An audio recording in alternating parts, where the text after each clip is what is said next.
Hi, everyone, and welcome.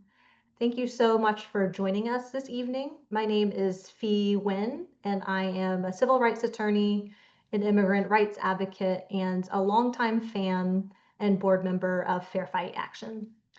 Fair Fight Action is a nationally recognized leader and Georgia-based nonprofit that fights for free and fair elections.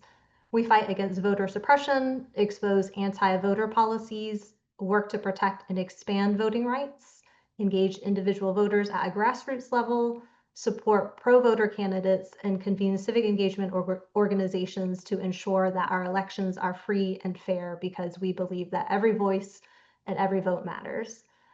Tonight, we are thrilled to have you here with us for Fair Fight Together. Tonight's event is the sixth in a regular series where we gather with our friends, supporters, activists, and advocates, all of those who stand with us and support an America by and for we the people. We're very excited about tonight's conversation, which will feature three incredible experts who are here to talk about a really critical topic in this moment, immigration and what it means for our democracy. We've received so many questions ahead of tonight, and many of them we will be posing to our speakers. But if you have a question during the conversation, please put it in the chat, and we will try our very best to address as many questions as we can. Now that I've covered sort of the housekeeping matters, I am delighted to introduce you to our distinguished guests. First, we have Sherrilyn Ifill. Sherrilyn Ifill is a civil rights lawyer and scholar. From 2013 to 2022, she served as the president and director counsel of the NAACP Legal Defense and Educational Fund, also known as LDF, the nation's premier civil rights law organization fighting for racial justice and equality.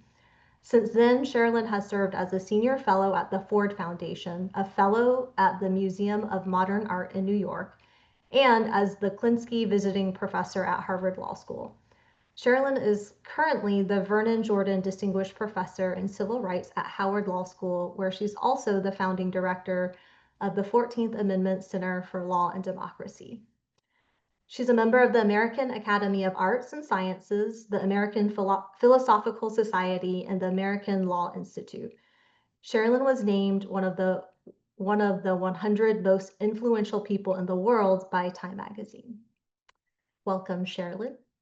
Next, we have Nana Gyamfi. Nana is the executive director of Black Alliance for Just Immigration, also known as BAJI.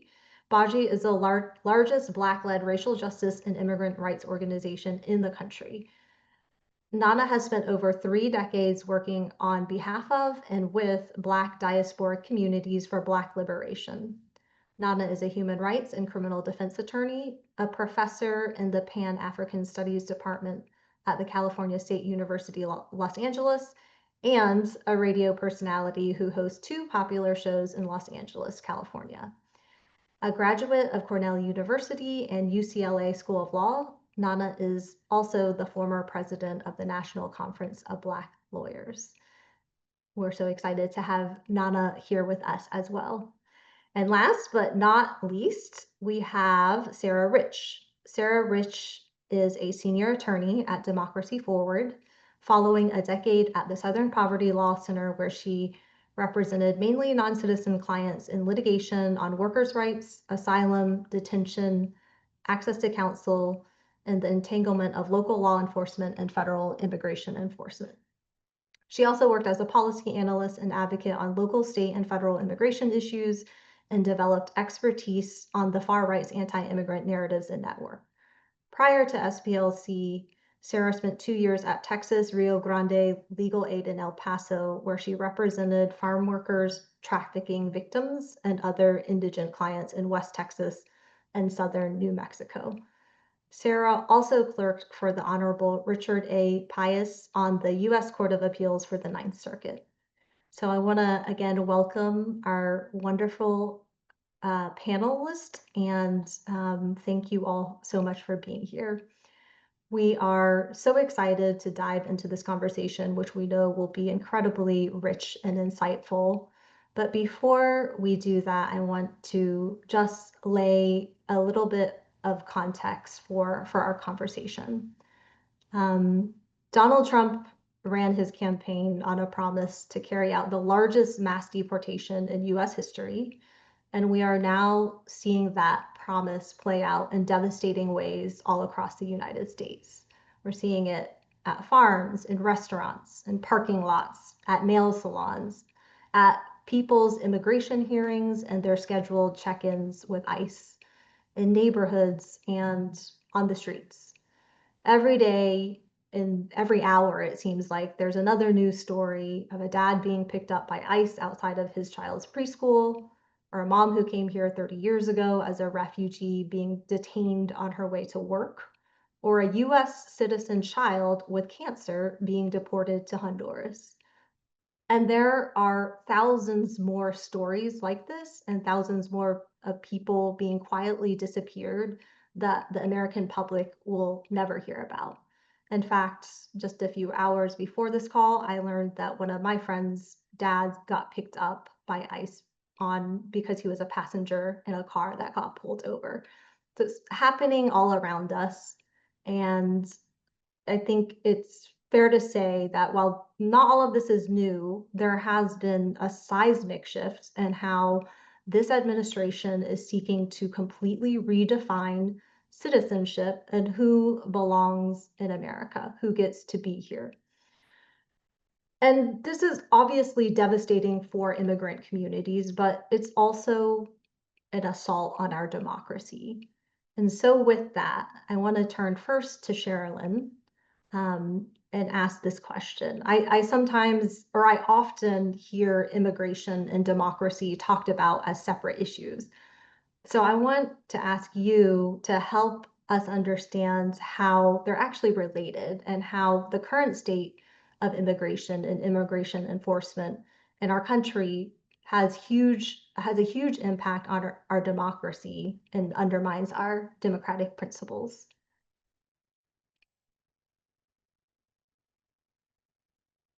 Well, first of all, thank you so much. I appreciate that opening, and I'm very sorry about the dad of your friend being picked up in that incident. I'm thrilled to be with all of you and love the work that Fair Fight is doing.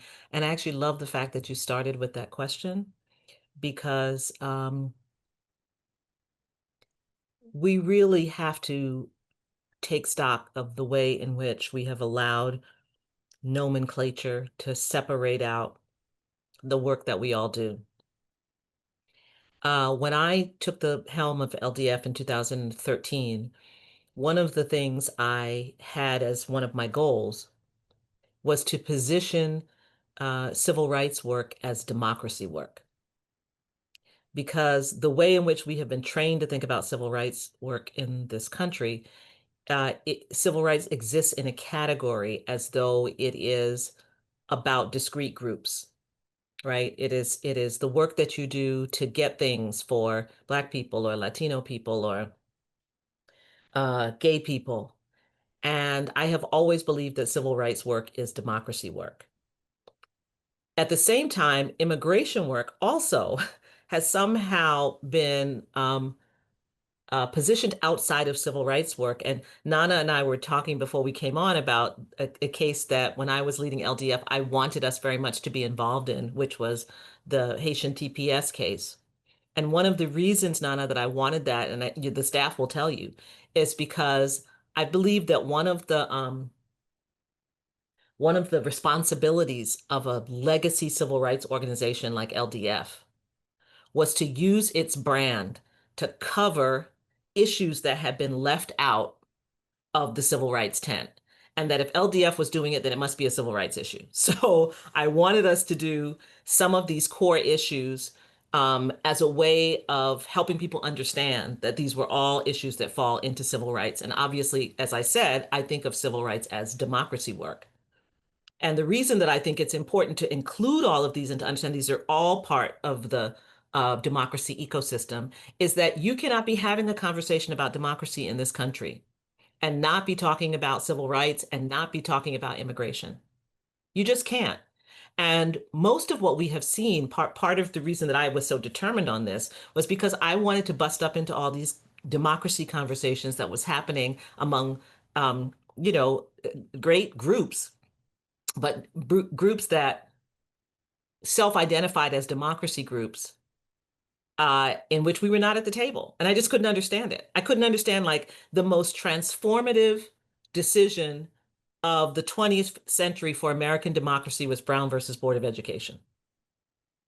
So how could we not be at the table when you're talking about democracy, right? So I think that is just so important to understand that these are all of a piece. On the immigration piece in particular, I think people for the first time, many people for the first time, are having an opportunity to see and understand where immigration sits in the democracy ecosystem. I wrote a piece on my newsletter a few weeks ago about the Ku Klux Klan Act. And I included, an image of these masked people that terrorized Black people in the days following the ratification of the 14th Amendment. This was during Reconstruction.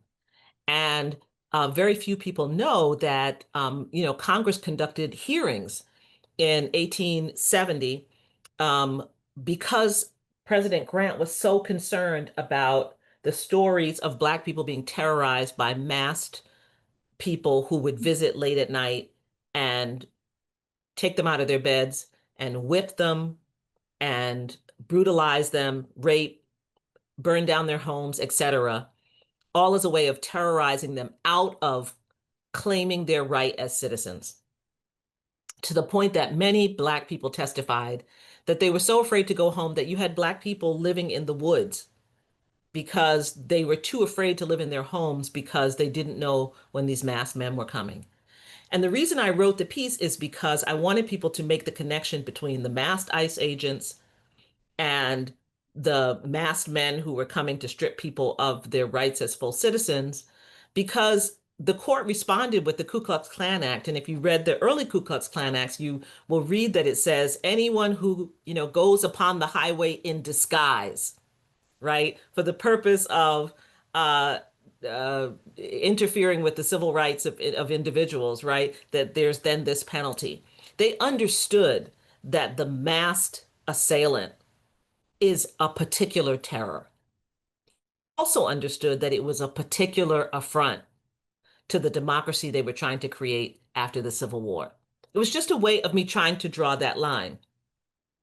If you are a scholar of the 14th Amendment and you believe, like me, that the 14th Amendment is actually the blueprint for the new democracy that was created after the Civil War, a democracy that was derailed by terrible Supreme Court decisions and violence and inaction of Congress and so on and so forth, then you have to understand how immigration fits into the democracy ecosystem, because the first line of the 14th Amendment is any person born or naturalized in the United States and subject to the jurisdiction thereof is a citizen of the United States and of the state in which they reside. That's the first sentence. And that first sentence is doing so many things. Yes, of course, it was meant to ensure that formerly enslaved Black people and free people, Black people, would be citizens, because, of course, the Dred Scott decision, in that decision, the Supreme Court had said that Black people could not be citizens, whether they were free or enslaved. That was, what was that, 1857. And so the first thing that the Reconstruction Congress needed to do was overturn Dred Scott, and they overturned Dred Scott by establishing birthright citizenship. So if you're born in this country, you're a citizen of this country. But we know that they anticipated it covering immigration, because what does it say? Any person born or naturalized. So they're anticipating that there is going to be a connection of this to people who come to this country. And I also wanted people to understand that in the hearings about the 14th Amendment, they well anticipated the issue of children of foreign workers who would be in this country and whether or not they would be birthright citizens. So you had one representative expressing his horror at the thought that in California, they would be quote unquote overrun by this incoming population and who was so different from them and had different mores. And must we extend citizenship to this population? What population were they talking about? The Chinese. And the response of the other representatives in the hearing was that no, we understand that the incoming workers are not going to be citizens, but if they have a child born in this country, they said, yes, the child of the Chinese worker will be a citizen of this country. This is what they're saying in the hearings in 1866. Okay. So they had their own prejudices against the Chinese. He also talked about an influx of gypsies, that the word that they used in those days, but that nobody ever recorded. They had their own still prejudices, not just against Black people, but against other people that they discussed. And the agreement, the understanding, remember, Chinese people were not allowed to become, they were excluded. The Chinese Exclusion Act excluded Chinese workers from ever becoming citizens. That was not overturned until 1950, was passed in 1882, and it was not overturned until 1952. So there was no way that the parents were going to be citizens. But if their child was born here, the child was a citizen. So this is important because when then President Trump decides by EO that he can decide that the words that are written in the 14th Amendment do not mean what they say, or that he has the power to overcome the words of a constitutional provision, if you don't think that has anything to do with democracy, I don't know what to tell you. And the mere fact that what he's trying to do, of course, it's the low-hanging fruit. Of course, he's going to first try to do it to a population that he has worked assiduously for 8 years to demonize. Of course, he's going to first try and overcome the Constitution as it may relate to immigrants or people who many Americans think of as immigrants, right? Of course, that's what he's going to do. But the principle remains the same. If the president by executive order can overturn an explicit provision of the Constitution, I'm not talking about a right that we can glean from the penumbra of the Constitution. I'm talking about the actual words that say any person born or naturalized. If he can overcome that, then are we a democracy? If one man can overcome the words of the foundational document. Now, I understand that many on the right care only about the Constitution before 1866. I understand that their preference is to pretend that there was not a second founding of this country, but there was. And there was a deliberate effort to set us on the path of democracy. And this will be the last thing I say. It's very important for people to understand that before the 13th, 14th, and 15th Amendments, these were the three Civil War amendments ratified after the end of the Civil War during Reconstruction. The 13th Amendment outlawing slavery, the 14th Amendment, birthright citizenship, equal protection, the 15th Amendment forbidding states from denying the right to vote based on race. There was no claim we could make to being a true democracy. You cannot have millions and millions of people enslaved in your country and imagine that you are a democracy. The ratification of the 14th Amendment in 1868 was the beginning of the opportunity for us to be a true democracy. We were not a democracy before that because the founders, who everyone likes to talk about, of the first Constitution, the Hamiltons and the Madisons and the Jeffersons, they didn't have the courage to deal with the issue of slavery. And so instead, they made compromises. The Three-Fifths Compromise is a perfect example. They included a provision in Article 1 that would allow the slave trade to continue to 1808. And they knew it was wrong, which is why you don't see the word slavery, which is why they call it the importation of persons. That's the first Constitution. So it is that ratification of the Civil War amendments. The word equal, the concept of equality, does not arise in our Constitution until the 14th Amendment, which guarantees equal protection of laws.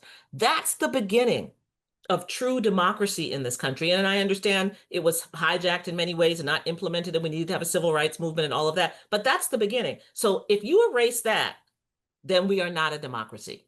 If your effort is to overcome the very provisions of our Constitution that made us have a shot at being a true democracy, then you are not interested in us remaining one. So this is so vitally important, so central to every one of us in this country. If you live in a country where masked men can come and take your neighbor off the street without identifying themselves, with no documentation, and worse yet, you know that the executive believes they have the power to ship that person to any country that they choose in the world. You tell me in what world that you would regard that country if it were a democracy. If you heard that that happened in another country, would you think that country was a democracy? So we are no different. And so this is truly an existential moment for democracy in this country. Thank you so much, Sherrilyn. I knew that if I started with you, you would give us a great history lesson. And I'm actually really glad that you also brought up the KKK Night Riders and how the way that they terrorized Black people in the post-slavery South really is so similar to the way that we see masked and armed ICE agents terrorizing immigrants in this moment.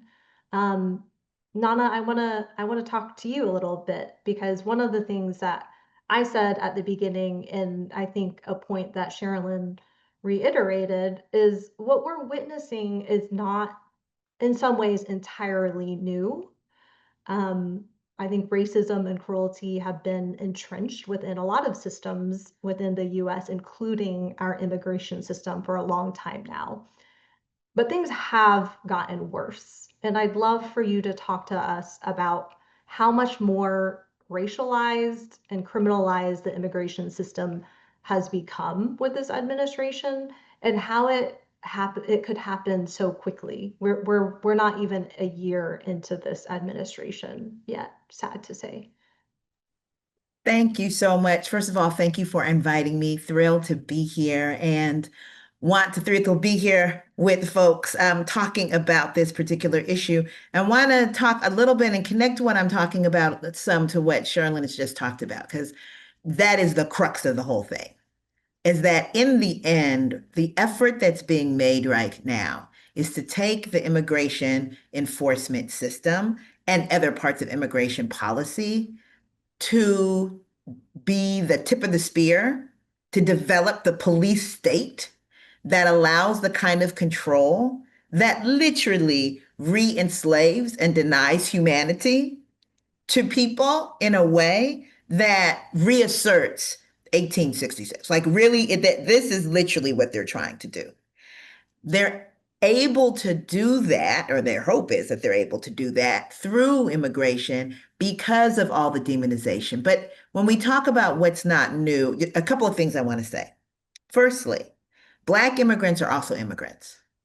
And when people say immigration and then they say Black people, it implies that I don't exist, my family members don't exist, and that there's not a history in this country of having Black people who didn't come from this country, right? Because even the people who were kidnapped and enslaved were not immigrants in the sense that they came on their own, but most of the people that were here that were Black people that were coming from somewhere else, and those people were, by definition, considered to be some weird type of human in form, but not in rights.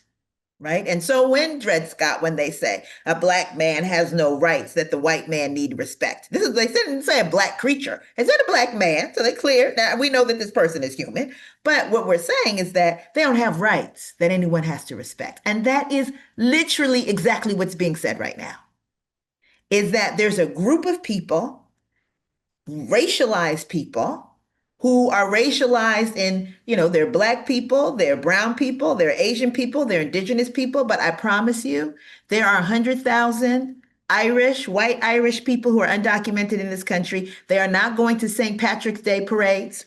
They are not going to their restaurants and bars. They're not hitting them up as they go to work, right? They're not doing any of that. So, and I don't want them to. I'm not saying we do, but it's clearly a racialized situation that we're dealing with. A lot of what we see is also what has already been done to Black people who are multi-generational Black folks in this country, but was also being done to Black immigrants to silence. because of the siloization that Sherrilyn talked about, because it was like, okay, Black immigrants, we're with you when you're talking about papers and how do we get, green cards. But when you start talking about detention and how 76% of you are detained on criminal grounds because you have had some contact with the police, whether it led to conviction or not, because you're over policed and you're over arrested and you're over sentenced, as your African American cousins are, we don't want to hear about that. In fact, we're going to push policies. We're going to push for policies that we call comprehensive immigration reform that literally throw criminalized people under the bus, knowing that those criminalized people are disproportionately Black people. Because that's some Black issue. Maybe you go talk to Sherrilyn about that, but don't come talk to us about this over here. Right? That was a, I don't know, cataclysmic error to think that issues of race, racial justice had nothing to do with immigration. That was just about, can you work enough? Can you go to enough schools? Can you prove yourself worthy?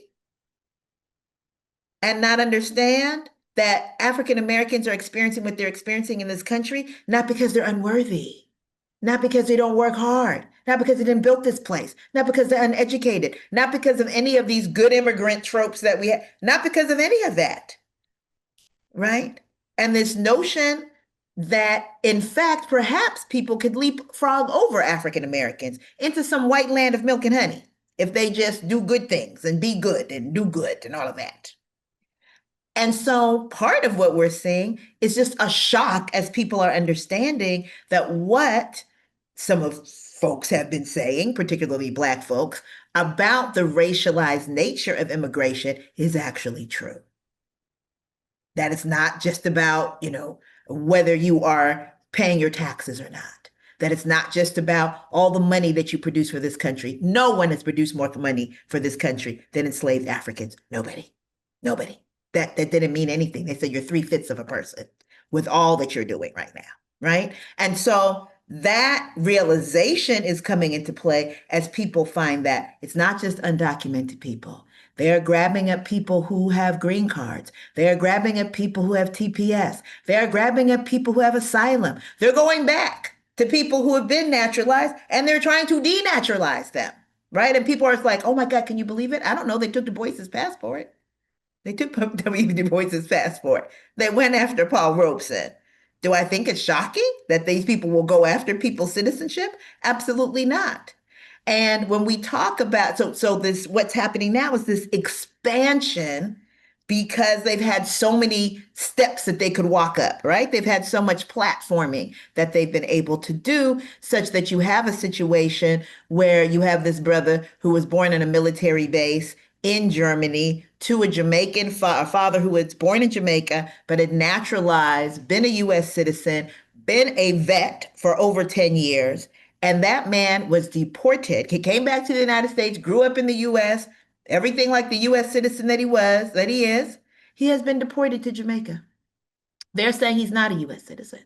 Jamaica's saying he's not a Jamaican citizen. They're like, what are you talking about? He was born on a US military base. Germany is saying, hey, doesn't belong to us. He is stateless. Stateless. Now, John McClain wasn't stateless. He got to run for president of the United States. Right? So the way in which they are totally questioning who is a citizen and who is not a citizen is something that hasn't been done before. The ways in which they are attacking all of the processes that make things fair and just, that prove that you're a democracy. Can you be a democracy you don't have due process? You just grab people and just exile them, just disappear people and exile them? Of course not. But they're attacking that directly.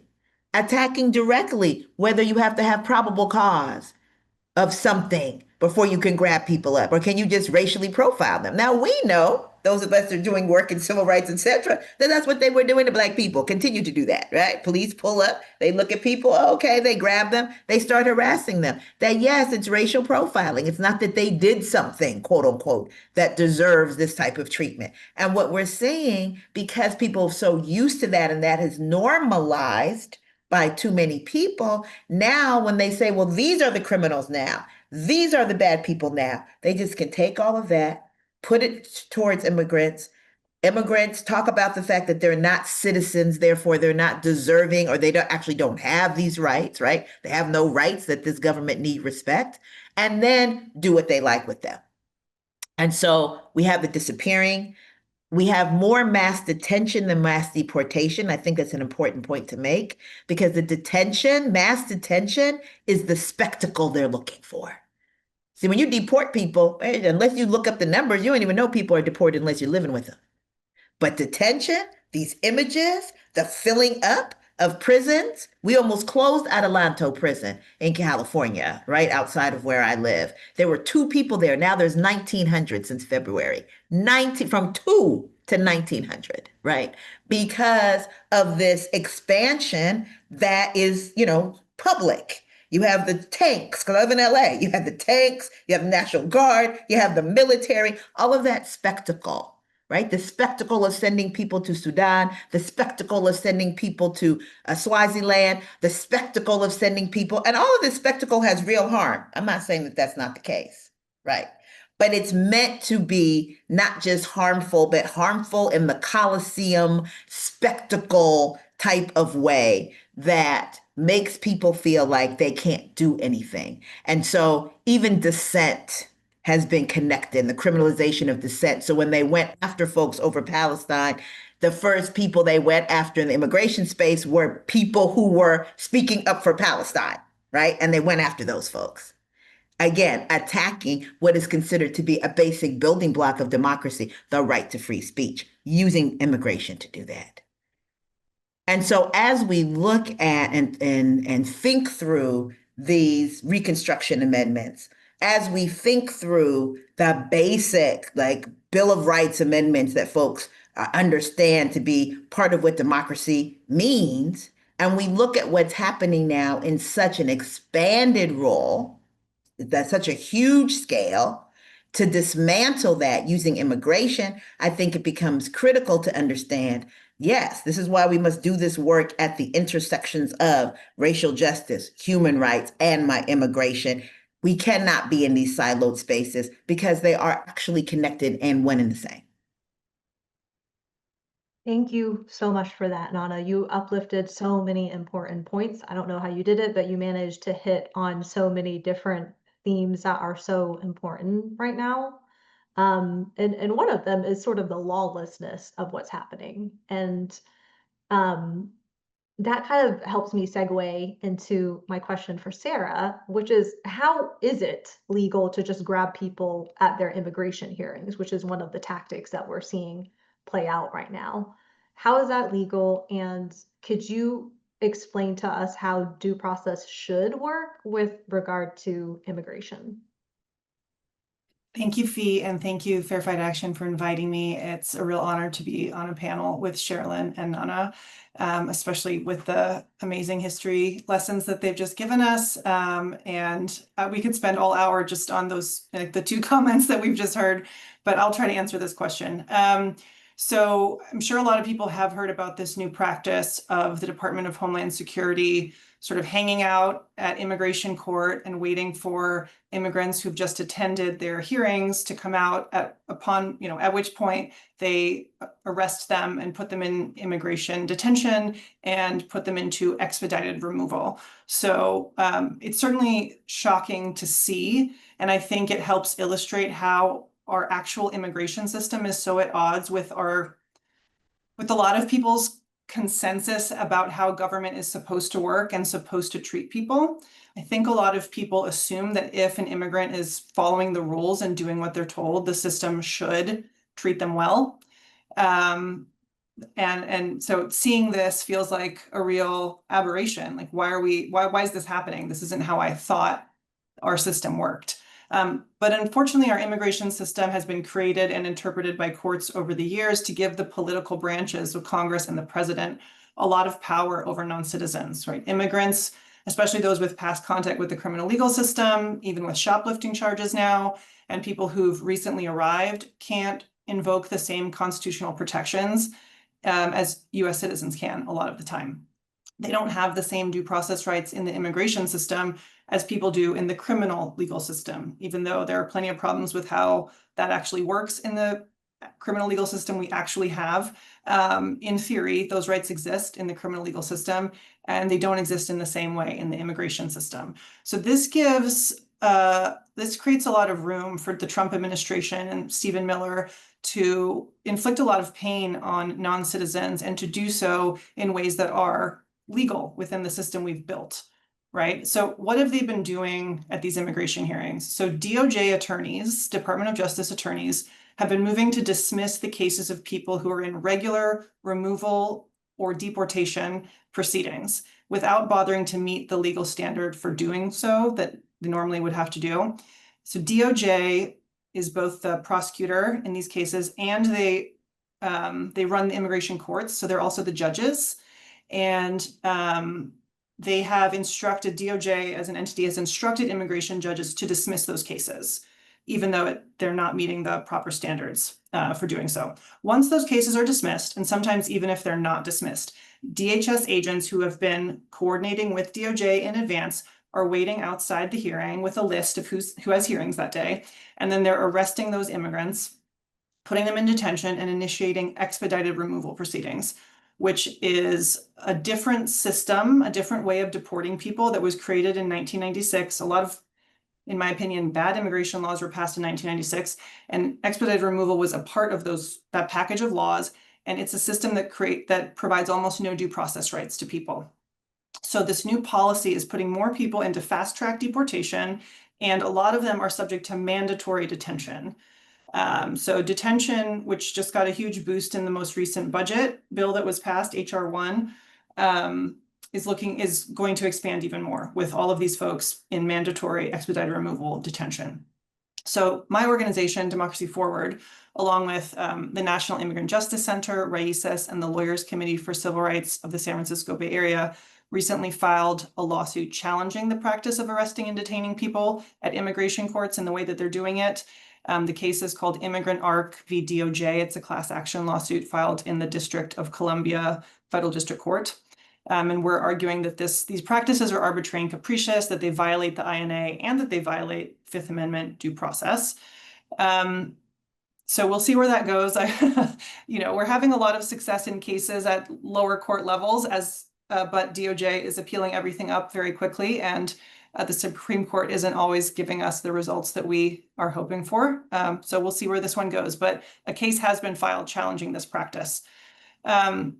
What should due process look like? This is a tricky question in the immigration system, because immigration cases are sometimes described as death penalty cases in traffic court because of the mismatch between the stakes involved for people's lives and the way that those courts actually function, which is they're just like bureaucratic Article 1 courts. So they exist under Congress, they don't exist under the judiciary, and they don't provide the same due process protections that normal Article 3 courts do. So, in my opinion, we could be trying to remove or deport far fewer people than we actually are, which would bring the caseload way down. There's a massive backlog of cases already, which makes due process a challenge when there are only so many immigration judges. The new budget bill, HR 1, actually puts a cap on the number of immigration judges nationwide. I believe it's 800. But there are millions of cases in the backlog, and they are putting more people in removal all the time. So it just makes it impossible for judges, even with the best of intentions, to put the time necessary into adjudicating each of these cases that they deserve, because each of these cases is a human being with a family who may be seeking asylum, who may be, who may have a country that's in turmoil that they can't go back to. So having far fewer cases would be a good start. Beyond that, I would like to see immigration law brought more in line with the rest of US law, so it doesn't exist in this separate zone. I've definitely heard Sherrilyn talk about this on a webinar years ago about the Sale case, I think it was, and the treatment of Haitian migrants, and how there is this real disconnect between how citizens and non-citizens are treated in these separate judicial systems. So there's a lot of changes that could be brought. And if anything, I hope that this moment and seeing how the immigration system actually functions, even as written, even the one that we've created, even without Trump, and Miller trying to twist it and violate it and be cruel. Just the way that it actually works, even in normal times, is not great. It could be much, much better, and we could bring a lot more due process into the system. Thank you so much for explaining how the immigration system works and frankly how unfair it is and how unfair it's been for a long time predating this administration. And also thank you for how many times you've been suing the Trump administration. Um, on that note, I do want to pivot us a little bit. We've been talking about things that are very, very heavy and obviously devastating.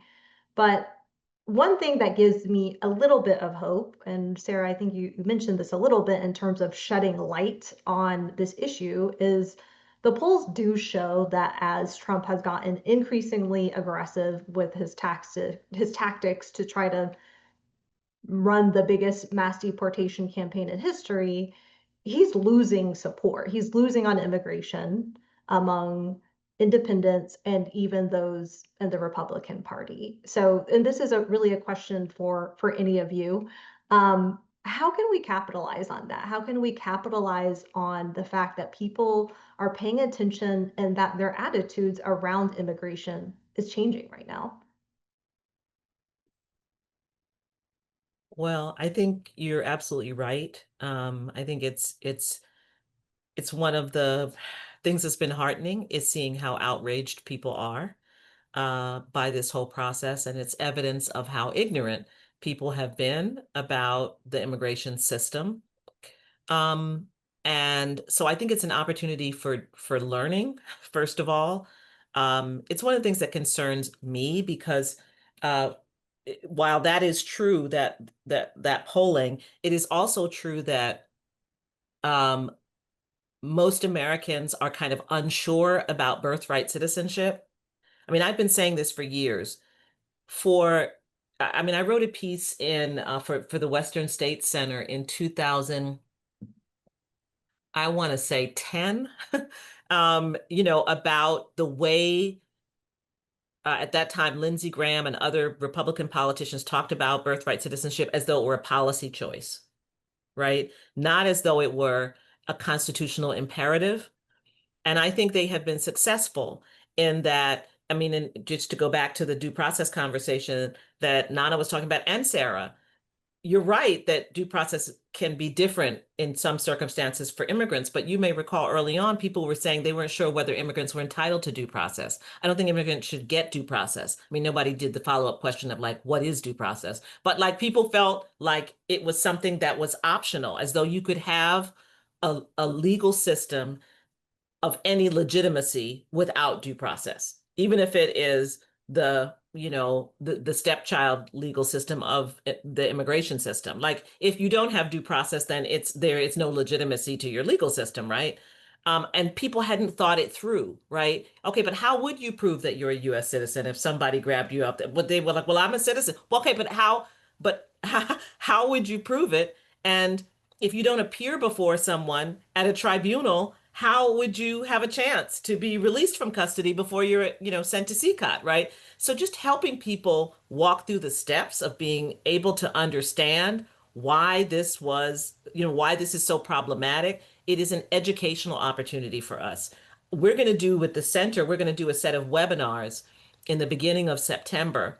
And we'll have the sign up information out shortly so that people can learn more about birthright citizenship because it's just words for people. They don't really know what it means or where it came from or the circumstances in which it was developed. So when Trump says it was meant for the babies of slaves, which he loves saying because he loves repeating the word slaves, um, people don't know whether that's true or not. No one in 1866 was talking about babies when they were talking about birthright citizenship, to be honest, right? But he can say that and people then just repeat it because they don't know. So we actually have an opportunity right now, and this is how I think we have to draw the connection. People know when something is wrong. Everything in them tells them when they see these masked people showing up outside a Home Depot that this is wrong. They can feel it, right? But when you don't know, it makes you hesitate. And that's why we have to take on the job of educating people so that people feel more confident. Even to call your congressperson, you don't know what to say, except I have a bad feeling about what I saw, or they didn't have a badge on, or like we're not equipping people enough with the information that they need to be able to intervene if that's what they want to do, but even to be able to advocate to their representatives in a way that says, I want you to do this, like this was wrong. And I think we have to really lean in because all of the instincts are there. People know when something is not right, is not humane. No one looking at those pictures of all those folks in CCOT thinks that that's something that is appropriate, right? And when they see people being separated from their children and they see kids crying, people know this, but we have to equip them with the information. And as I said at the very top, even before Trump, it was happening, but Trump certainly has spent 18 years with a concerted campaign of denigration of immigrants and migrants. And so we don't arrive at this moment, outside of that context. And so I think we have to use this time, even as we're fighting, because we can't wait.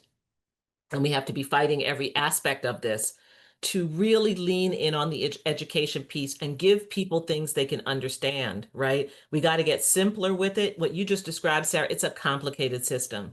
People need bullet points. They need, just something on a piece of social media. They need graphics. People need to be able to absorb this information very quickly and to understand the basics of what makes this wrong and why it has to do with them. And I'm glad Nana talked about Black people making it like this is about Latino people. Like, I'm sorry, what are you talking about? And I don't mean just, oh, that there are Latino immigrants. Like, do we really want to do this history? Do we want to talk about Constance Baker Motley and James Weldon Johnson and County Cullen? And do we want to really actually do this thing?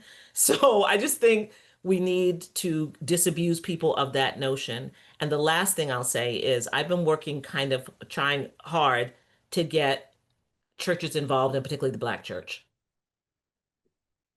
Immigration is an issue that is just teed up for faith leaders who care about democracy. Obviously, if you don't care about democracy, I would not appreciate your help. But for faith leaders who care about democracy and in the tradition of the role that faith leaders played in the civil rights movement, this is supposed to be in their thing. This is what I mean about leaving immigration out of the civil rights piece. If when I sent my colleagues the video of migrants running through the fields and being chased by ICE agents, and I'm like, we know that gets us in a place. We know what that image is, right? Where they've got these people behind them who look like slave catchers running after them. I mean, do we need them to throw a net over them for us to get the feeling? How is that not our issue? How is that not our issue?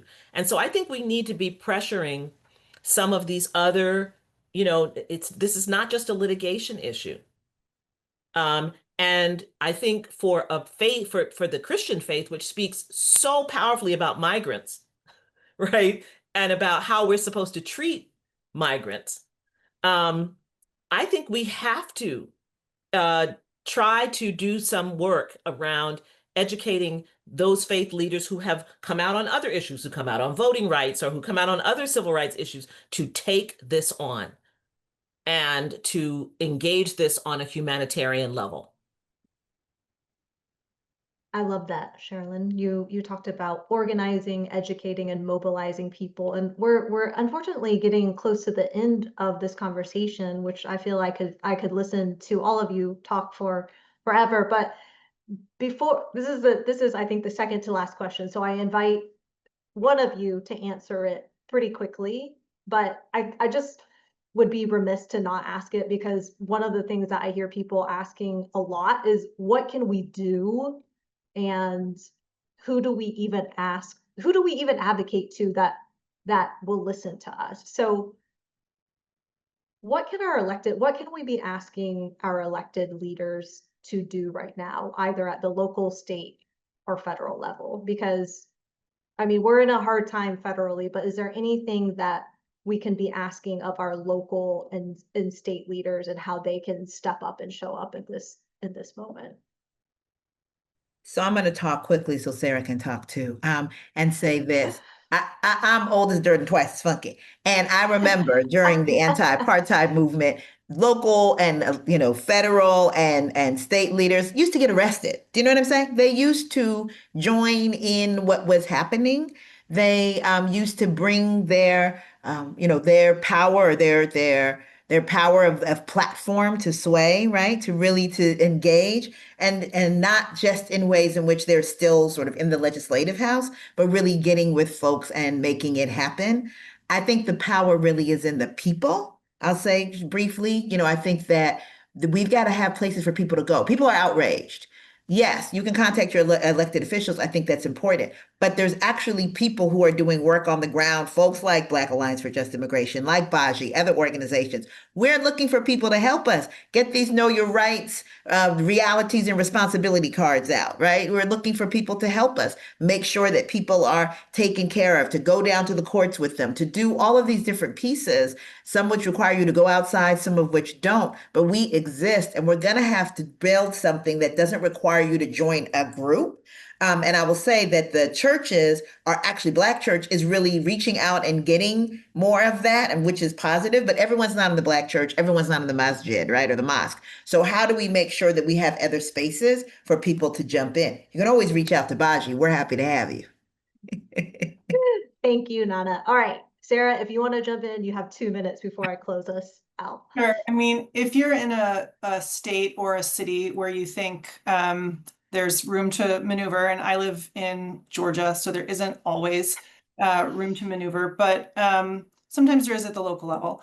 But elected leaders can pass laws that try to separate their local law enforcement from federal immigration enforcement, because the administration is reliant on sucking in as many state and local law enforcement agencies into the mass deportation apparatus as possible to make this happen, or else this can't happen. They have increased their agreements with local law enforcement by like thousands of percent. There's over 800 local law enforcement agencies around the country that are now in this 287G program. So if your local law enforcement passes a policy that prohibits that, or you have a state law that prohibits that, that is one way of preventing people who may have contact with local law enforcement from getting sucked into federal immigration enforcement. And I have an interesting, story about this. I had a client that touches on a lot of the themes that have come up today. I had a client who lived in Key West, Florida. He was a Black American from Philadelphia who'd moved down to Florida, and he was arrested on some thing that's like not really that important, and wound up in jail, and an ICE detainer pinged for him. This is weird because he's from Philadelphia, but he has the same name as a man from Jamaica who was in the system. Different middle initials, but same first and last name. This ICE detainer was sent to the sheriff who was holding him at the county jail. The sheriff had a policy of complying with every ICE detainer, which at the time was not law in Florida, but is now state law in Florida, that all local law enforcement agents must comply with every detainer request from the federal government.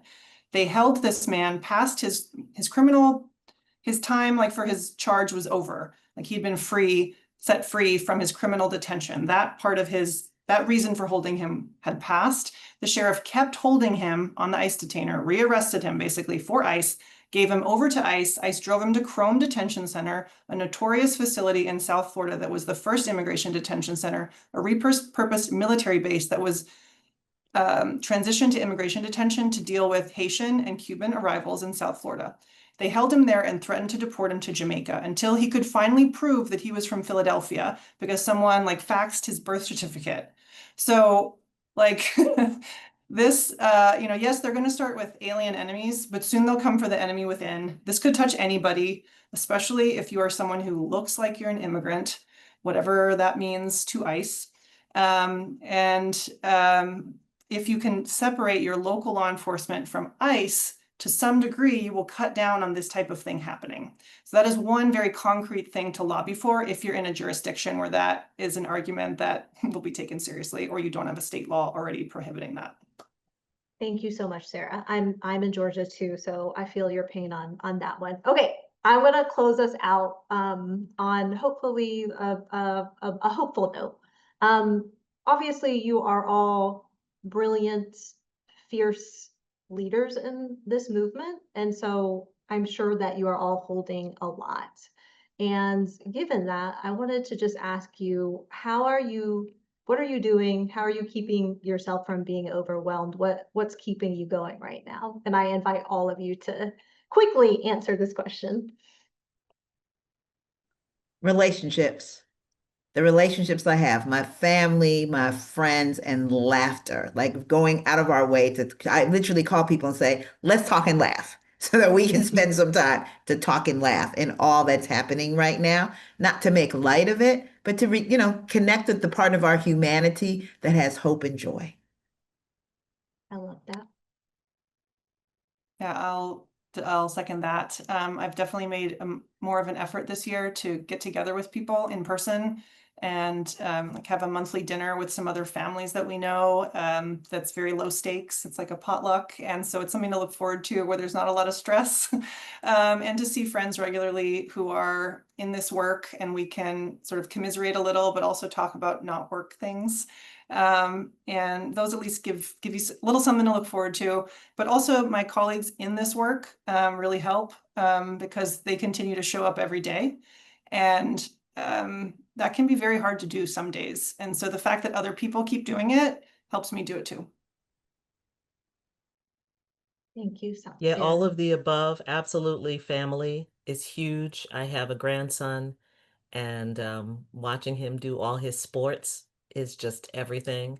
And I'm a sports lover, so I do not player, but I do observe and watch. I'm a huge sports fan, and the things I just love. I love music. I love cooking. I love shopping. I just try to stay, if I can, engage in those things. And hot baths. I never was a bath person until this year, and I've discovered they're really quite lovely at the end of a stress-filled day. Sherrilyn, I have a bathtub that I've never used before, and that's on I'm my telling you, one of my goals for I was 2025 is never to a use bath it one time. person. Do it, do it, soak. Well, I want to just thank you all so much again for joining us, for being part of this wonderful conversation.